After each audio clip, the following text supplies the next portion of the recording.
Então, continuando aqui, estava atendendo meu cliente Rodrigo. Então, o que eu estou falando para vocês, não existe na eletrônica, eu acho que seja isso, eu acho que seja aquilo, né?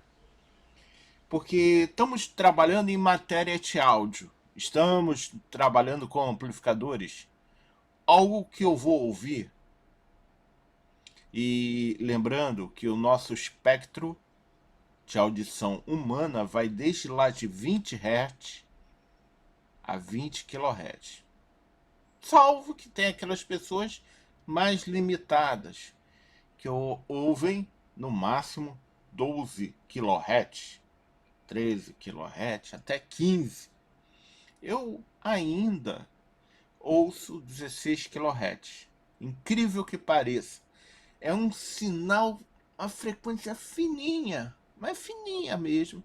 E claro, não vamos entrar no mérito, porque para ouvir esse tipo de frequência, você também tem que ter drives específicos para tal reprodução, certo? Você nunca vai pegar um drive que ele vai reproduzir a ordem dos 60 Hz, o tipo subwoofer, e mandar ele responder 1 kHz. Ele até consegue, mas não é a frequência dele. Ele até responde até 5, mas com muita dificuldade, muito sujo o som, porque ele não foi, a gente, no lado de radiofrequência, a gente fala, o alto-falante não foi cortado para essa frequência. Então, todo tipo de ressonador, todo tipo de alto-falante, né, ele tem o seu corte dentro da frequência para operar, tá? Para vocês quiserem aprofundar mesmo, as pessoas leigas quiser aprofundar, tem aí o Wikipédia falando sobre radiofrequência, frequência, certo? Eu tem aquelas pessoas também que são sensitivas, né, que sentem espíritos, né? Isso geralmente são as pessoas que estão sintonizadas para tal grau, né? Tem, por exemplo, eu quero ser seletivo, quero ouvir uma estação de rádio, vou pegar um receptor, fazer aquela seleção, aquela sintonia para receber tal emissora. Olhando para a década resistiva, estamos falando aí, década de frequência, é o equalizador. Você tem uma linha audível. Você quer buscar uma determinada frequência e é só dela. Então, por ordem entre amplificador, uma entre amplificador, resistor, capacitor, né? Você acaba atenuando, diminuindo ou boostando, colocando acima dos 0 decibéis, né? Então é boostando uma determinada frequência. Então você acaba manipulando em tempo real, utilizando equalizadores para isso. Então, para cada tipo de aplicação há a sua frequência. Por que eu estou falando isso? Tá? Porque temos dois instrumentos aqui hoje, tá? É meu multímetro, esse 2082, tá? Até mede capacitor, só não fala SR, né? Temos aqui uma ponte LCR, falar particularmente. O multímetro, esse multímetro hoje você compra aí no mercado por seus 200, 250 reais. É um ET2082 multifunção, ele só que não é por escala automática e sim manual, então cada canaleta dessa uma função. Então eu vou medir diodo, né? Ou sinal sonoro, né? Tudo que seja abaixo de 200 ohms, ele vai apitar, né? Eu vou ter 200 até 200 megas. Tem um grau, mede até 20 mil microfarad, né? MH, H, HFE 200, né?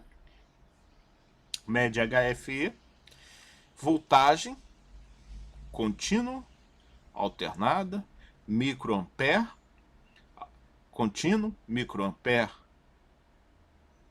em alternado, 20 MHz, ele é um frequencímetro também, certo? E é um multímetro.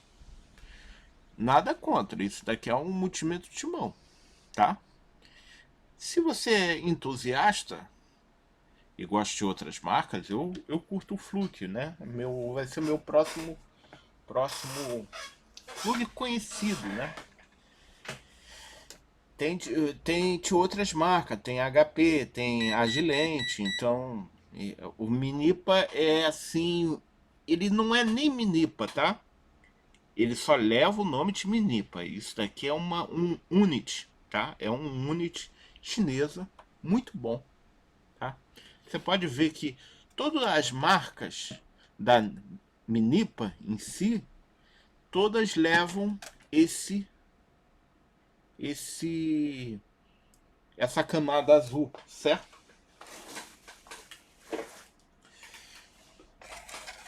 Se você olhar assim, esse Ikari também, esse foi meu primeiro 2090. Tá aqui. Olha só. Botando de lado a lado, mostrando aqui para vocês, ó. Olha só. O feitio de um para o outro.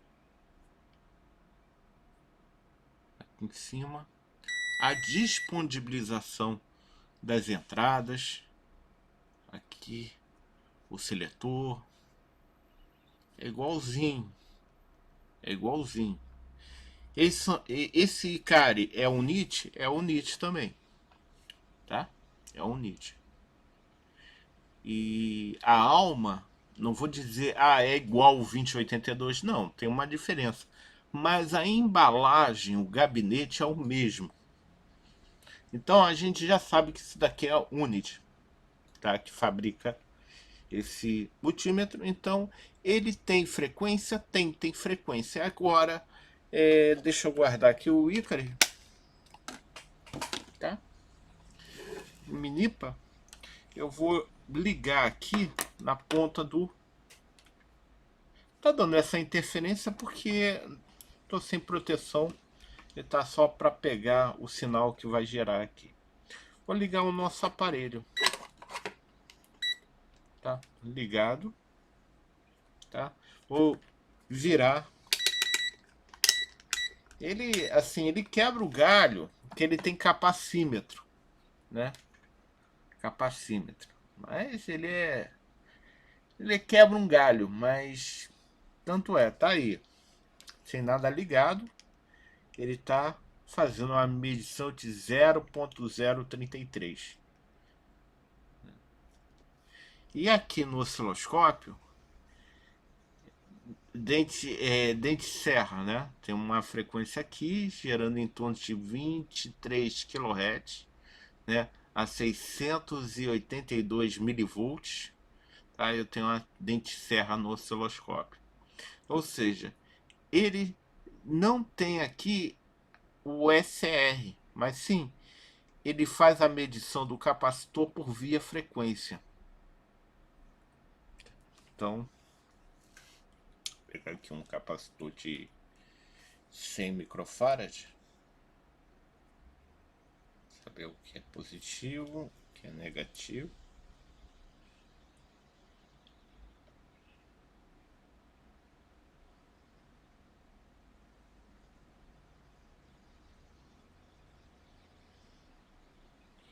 Ele está indicando aqui 454, 456 microfarad e o capacitor é 470 microfarad, perdão, não é nano não, microfarad. Então ele tá bom. Você vê, ó, parou a frequência, certo? Mas você vê que há uma variação. Ele pega, descarrega, carrega, descarrega.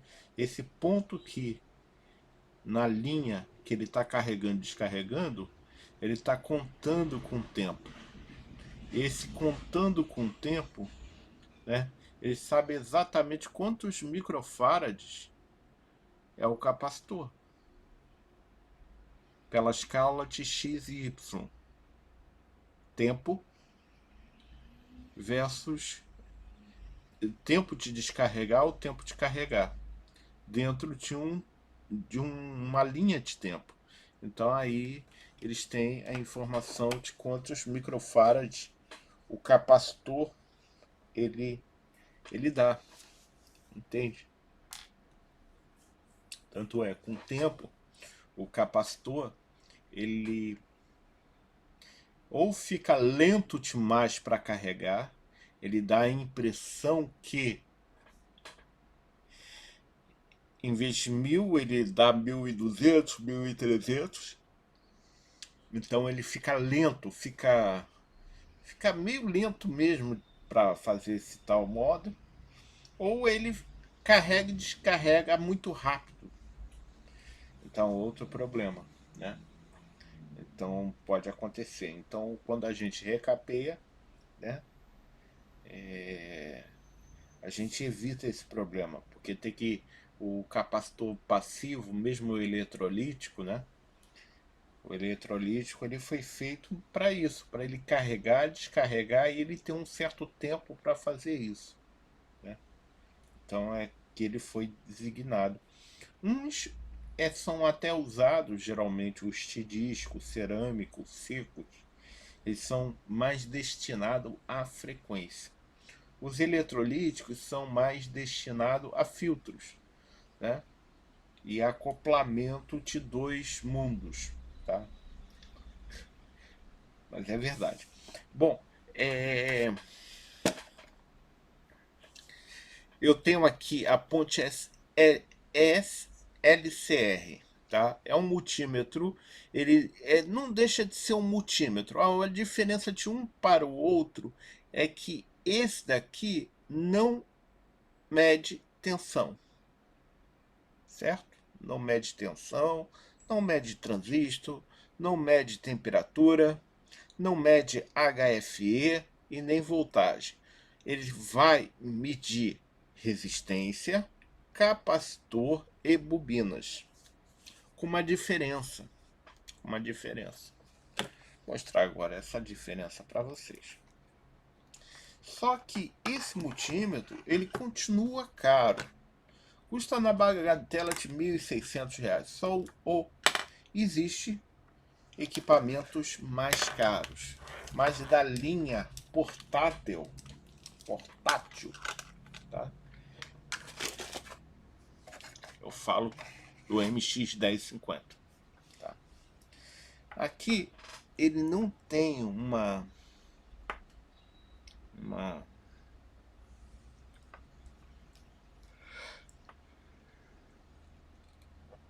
a ponteira diz preto e vermelho, né? Mas a gente pode ver aqui que as ponteiras em si não tem dizendo aqui quem é o preto, quem é o vermelho, tá? Só temos dois vermelhos, então a gente coloca no guard, no preto, tá? Um vermelho vai no negativo e o outro vermelho vai no positivo, mas a gente não sabe quem é o positivo e o negativo, tá? Então, vou botar aqui, ligar o nosso... Ele fica assim, pulando, trepidando, porque ele não tem uma...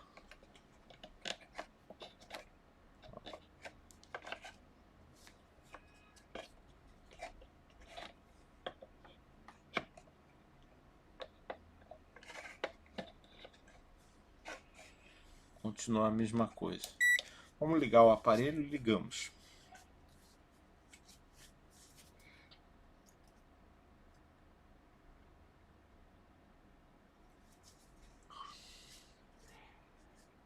O que acontece? Podemos medir aqui. Eu tenho 1 kHz. Espera aí, que eu estou segurando, ó. Então vamos mudar isso aqui.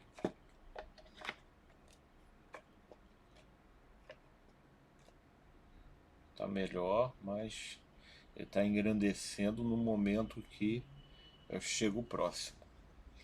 Vamos colocar LP, CP, resistor, DCR, LP, frequência. Sim, tá bom, tô indo lá. Então aqui eu coloquei aqui dentro 100 kHz, tá lendo 100 kHz lá dentro.